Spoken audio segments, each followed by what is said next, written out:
Hello everyone, welcome to doubt destructor Abhinav. तो आज के जो क्वेश्चंस हैं वो डिस्कस करना स्टार्ट करते हैं। सबसे पहला क्वेश्चन जो है वो ये है कि a man starts from his home to his office with a certain speed, but after 1 hour he meets with an accident and resumes his journey after 1 hour and becomes 1 hour 36 minutes late due to reducing his speed to 5 by 6. If the accident would have occurred after 50 kilometers, then he will be late by 1 hour 20 minutes. Find the distance from home to office. तो चलिए करते हैं start.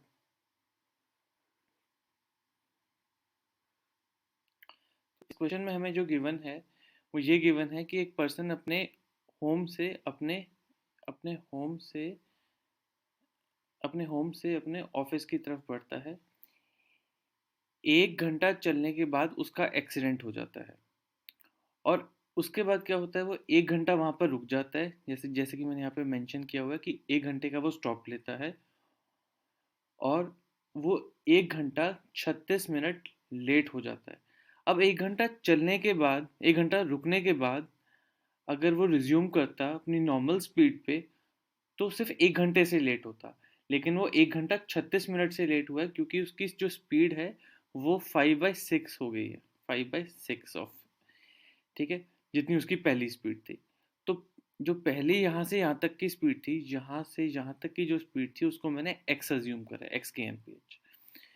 तो जब उसका यहाँ पर accident हुआ, अब उसकी जो स्पीड हो गई वो 5/6 ऑफ एक्स के एम पी एच हो गई। ठीक है, यहाँ यहाँ से यहाँ तक पूरा 5/6 ऑफ एक्स के एम पी एच हो गई है। दूसरे केस में हमें ये बोल रहा है वो कि अगर एक्सीडेंट यहाँ से यहाँ तक चलने के बाद उसके फर्दर 50 किलोमीटर के बाद होता, ये वाले 50 किलोमीटर इस फर्दर 50 किलोमीटर के बाद होता, ठीक है, और ऐसे ही कुछ होता कि वो 1 घंटा रुकता, तो वो 1 घंटा 20 मिनट से लेट होता। ठीक है, तो हमें ये बताना है कि उसके घर से उसके ऑफिस का डिस्टेंस कितना है। ठीक है, अब इन दोनों स्केनारियोस को हम देखते हैं एक बार बारीकी से। यहाँ से यहाँ तक कोई डिफरेंस नहीं है दोनों दोनों स्केनारियोस में। डिस्टेंस सेम है, डिस्टेंस सेम है और स्पीड भी सेम है।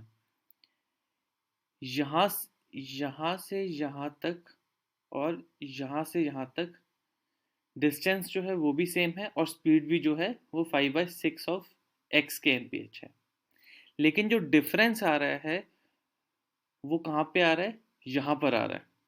इन 50 किलोमीटर के बीच में डिफरेंस आ रहा है, जिसकी वजह से टाइम का जो डिफरेंस आ रहा है वो 16 मिनट्स का आ रहा है। ठीक है, तो यहाँ पर जो दूसरे वाला सिनेरियो है वहाँ पर पिछले वाले केस से 16 मिनट पहले पहुंचा है वो। ठीक है, तो मतलब मैं ये कह सकता हूँ कि अगर 16 मिनट मुझे सेव करने हैं तो एक्सीडेंट 50 किलोमीटर लेट होना चाहिए। ठीक है, अब अगर मुझे 36 मिनट सेव करने हैं तो एक्सीडेंट कितनी देर बाद होना चाहिए, वो कैसे कैलकुलेट करेंगे, 50/16 × 36। अब आप में से कुछ लोगों के मन में ये सवाल आ रहा होगा कि 1 hour 36 मिनट क्यों नहीं सेव किया। 1 hour 36 मिनट इसलिए सेव नहीं किया क्योंकि 1 hour जो है उसका स्टॉप था।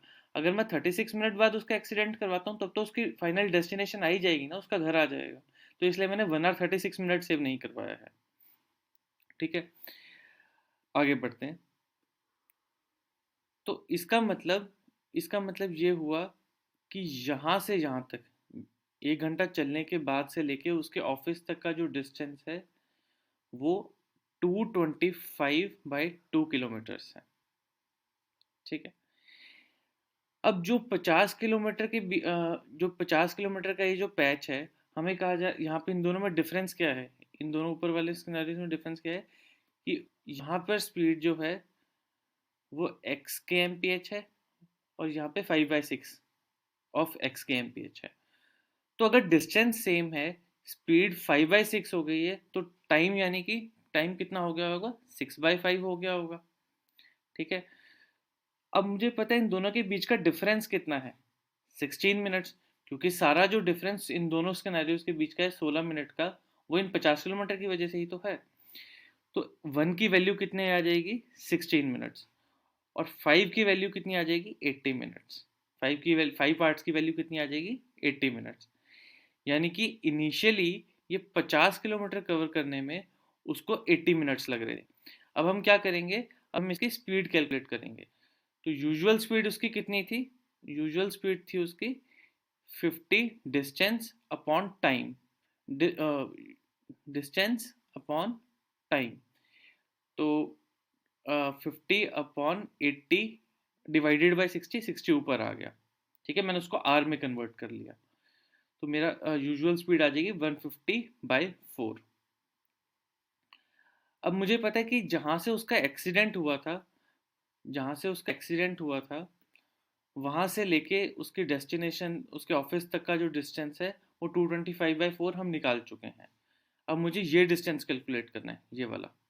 ठीक है, वो कैसे कैलकुलेट करूँगा, मेरे पास 1 आवर तो गिवन है, मुझे टाइम गिवन है, मुझे स्पीड पता करनी थी, स्पीड मैंने पता कर ली है। ठीक है, बस अब मैं पूरा डिस्टेंस निकाल सकता हूँ कितना आएगा। तो वो आएगा 150/4 into 150/4 into 1 plus 225/2 which is 150 kilometres. आगे बढ़ते हैं।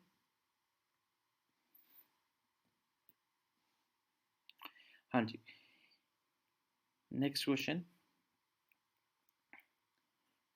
इस क्वेश्चन में गिवन है in a triangle ABC, in a triangle ABC, D and E are the points on sides. D and E are the points on sides AC and BC respectively. एक बार figure देख लेते हैं साथ साथ। ये triangle हमारा ABC है, ये ट्राइंगल मेरा ABC है। ठीक है, और D और E जो पॉइंट्स हैं वो AC और BC पर हैं। D AC पे है और ये BC पर है E, such that DE is parallel to AB. F is a point on CE. F is a point on CE such that DF is parallel to AE. जैसे कि मैंने यहाँ पे दो दो एरोज लगा रखे हैं, ये दोनों लाइंस पैरेलल हैं, और यहाँ पे DE is parallel to AB है। If CE is equal to 6 cm and CF is equal to 2.5 cm, then BC is equal to, ठीक है, ओके, हमें CF की लेंथ 2.5 गिवन है, FE की लेंथ 3.5 गिवन है, और हमें लेंथ निकालनी है BC की। अब सबसे पहले हम क्या करते हैं, हम ट्राइंगल सी डी एफ को देखते हैं और सी ए ई को देखते हैं, और ये या फिर मैं ये कह सकता हूँ कि ये दोनों लाइंस पैरेलल है, D F is parallel to A E. तो मैं बेसिक प्रोपोर्शनैलिटी थ्योरम अगर लगाऊंगा तो मैं ये कह सकता हूँ C D by D A is equal to C F by F E, C D by D A is equal to C F by F E. तो वो किसके बराबर आ जाएगा, 2.5/3.5 विच इज इक्वल टू 5/7। अब आ जाओ यहाँ पर, D E is parallel to A B given है, तो मतलब C D by D A is equal to C E by E B, जो कि मैंने यहाँ पर भी लिखा हुआ है, which is further equal to 5/7। क्यों, क्योंकि C D by D A ऊपर मुझे पता है कितना है, 5/7 आया, तो उसको मैंने 5/7 के साथ इक्वेट कर दिया। अब सीई की लेंथ मुझे पता है, सीई की लेंथ कितनी है, 2.5 प्लस 3.5 विच इज 6। ठीक है, तो मैं 7 की लेंथ निकाल, मतलब 7 की वैल्यू निकाल लूंगा, तो वो आ जाएगी 6/5 इंटू 7 विच इज 8.4। अब यहाँ से मेरा ई बी आ गया है, और क्वेश्चन में हमसे पूछा क्या गया है, क्वेश्चन में हमें वैल्यू निकालनी है बी सी की। तो बी सी क्या आ जाएगा, सी ई प्लस ई बी। तो सी ई हमारा जो है वो कितना है, 6 है, और ए बी हमने अभी निकाल लिया है 8.4, तो बी सी कितना आ जाएगा, 8.4 प्लस 6 विच इज 14.4। नेक्स्ट,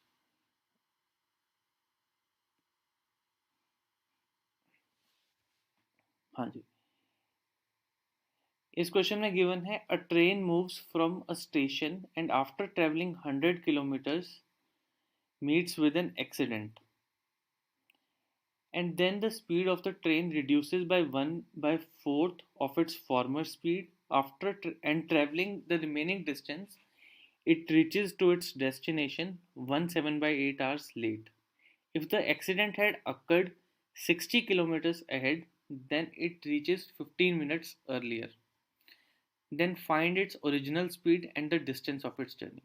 अब सबसे पहली जो चीज़ इस क्वेश्चन में हमें नोट करनी है वो ये नोट करनी है कि अगर मैंने सिर्फ डिस्टेंस निकाल लिया या फिर मैंने सिर्फ स्पीड निकाल ली, मेरा क्वेश्चन आंसर हो जाएगा, क्योंकि कोई भी और ऐसा ऑप्शन नहीं है जहाँ पर दो डिस्टेंसेस सेम हो या दो स्पीड सेम हो। ठीक है, चलिए देखते हैं इसको कैसे करेंगे।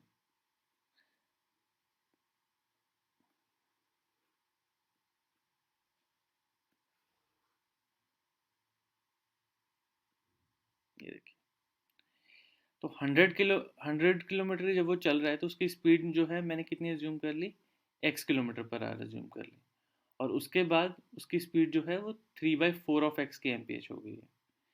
दूसरे सिनेरियो में क्या हो रहा है कि 100 किलोमीटर चलने के फर्दर 60 किलोमीटर के बाद उसकी स्पीड जो है 3/4 ऑफ x के एम हो गई है। तो अगेन पिछले क्वेश्चन की तरह ही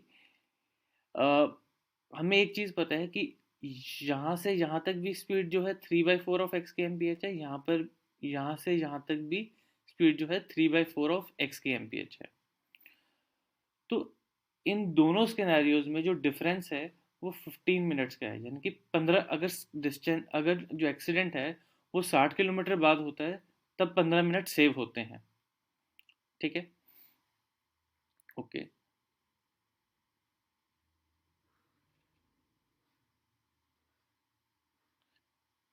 तो अगर मतलब टाइम जो है वो 15 मिनट सेव हो रहा है जब एक्सीडेंट 60 किलोमीटर बाद हो रहा है।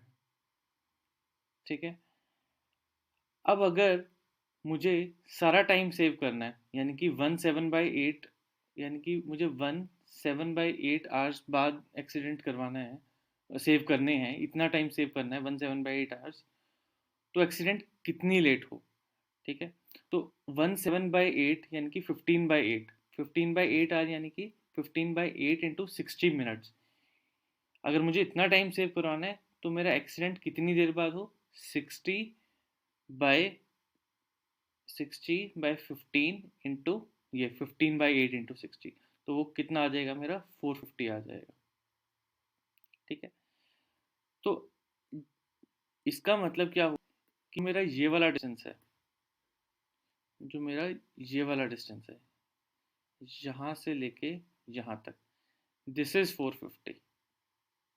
ठीक है, और ये वाला डिस्टेंस तो मुझे पता ही 100 है, तो मेरा टोटल डिस्टेंस कितना आ जाएगा, 100 plus 450 which is 550।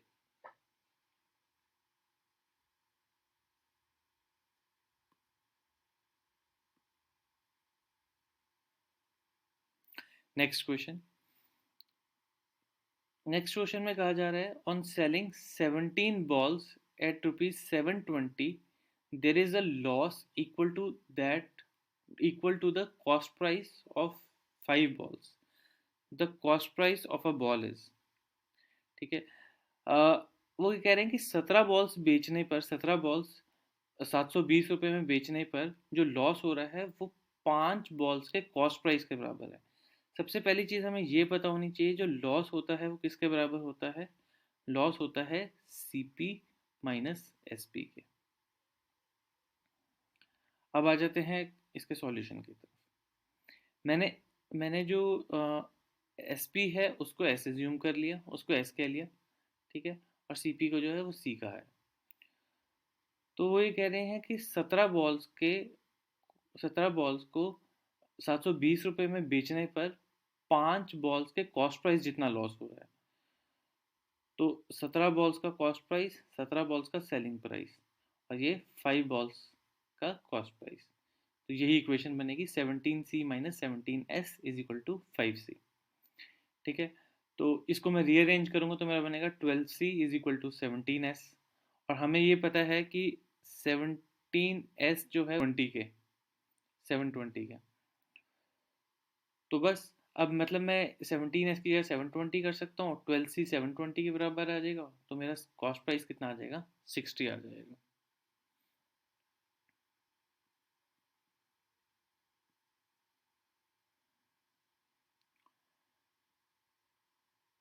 Next question देखते हैं। इस क्वेश्चन में हमें गिवन है कि if a is equal to under root of 7 plus twice of under root of 12 and b is equal to under root of 7 minus twice of under root of 12, then a cube plus b cube is equal to,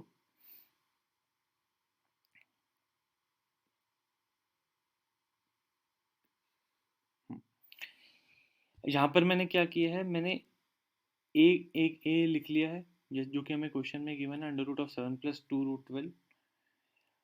अब हमें क्या करना है, इसका हमें ये देखना है कि इसको मैं कैसे लिख सकता हूँ, ये किसी चीज़ का स्क्वायर है। 7 प्लस 2 रूट 12 जो है वो किसी नंबर का स्क्वायर है, तो हमें इसको एक परफेक्ट स्क्वायर बनाना पड़ेगा। तो bye inspection I can say कि 7 को मैं लिख सकता हूँ 2 स्क्वायर प्लस रूट 3 का स्क्वायर, ठीक है, और रूट 12 को लिख सकता हूँ रूट ऑफ 4, या फिर मैं यह कह सकता हूँ 2, ठीक है। तो ये हमारा बन जाएगा 2 स्क्वायर प्लस रूट 3 का square plus 2 into 2 into root 3, ठीक है। तो ये एक्चुअली हमारा मेरा बना क्या, ए का स्क्वायर प्लस बी का square plus 2 into A into B. तो A square plus B square plus 2ab क्या बना, ए प्लस बी का होल स्क्वायर। तो ए प्लस बी का जब होल स्क्वायर का अंडर रूट करेंगे तो ए प्लस बी ही रह जाएगा, which is 2 plus root 3। Similarly B को भी मैं ऐसे लिख सकता हूँ under root of 2 square plus root 3 का square minus 2 into 2 into root 3। तो ये हमारा बनेगा 2 माइनस रूट 3। एक बस एक छोटी सी चीज़ का हमने यहाँ पे ख्याल रखना है कि b की जो वैल्यू होगी वो 2 माइनस रूट 3 होगी, रूट 3 माइनस 2 नहीं होगी, क्योंकि अंडर रूट के बाहर जो भी आता है it has to be a positive number, और 2 माइनस रूट 3 जो होगा वो पॉजिटिव होगा, रूट 3 माइनस 2 जो होगा वो नेगेटिव होगा। तो रूट 3 माइनस 2 नहीं कर सकते, वो गलत हो जाएगा। अब मेरा a आ गया है, मेरा b आ गया है। a प्लस बी की वैल्यू मेरी कितनी आएगी, इन दोनों को मैं ऐड करूंगा, 2 plus root 3 plus 2 minus root 3। Root 3 और माइनस रूट 3 कैंसिल हो जाएगा, a प्लस बी की वैल्यू 4 आ जाएगी, ठीक है। और ए बी की वैल्यू भी मैं निकाल सकता हूँ, ए बी की वैल्यू कितनी आएगी, A plus 2 plus root 3 into 2 minus root 3, वो क्या आएगा, 2 स्क्वायर माइनस रूट 3 का square which is 1। A cube plus B cube हमें पता है क्या होता है, ए प्लस बी का whole cube minus 3ab into A plus B. A plus B की वैल्यू मैंने 4 निकाली थी और ए बी की वैल्यू 1 निकाली थी, वो वैल्यू सब्सटीट्यूट कर देंगे तो मेरा आंसर 52 आ जाएगा। All right students, that's it for today. तो ऐसे ही हम क्वेश्चन डिस्कस करते रहा करेंगे, आप बस क्वेश्चंस पोस्ट करते रहा करिए क्वांट डाउट्स पर, जो फेसबुक ग्रुप है मेरा, और उनके मैं वीडियो सॉल्यूशंस इसी तरह प्रोवाइड करता रहूँगा। तो ज़्यादा से ज़्यादा वीडियो को शेयर करिए, लाइक कीजिए, सब्सक्राइब कीजिए, कमेंट करिए अगर कुछ समझ में नहीं आ रहा है, ठीक है। All right, thank you so much.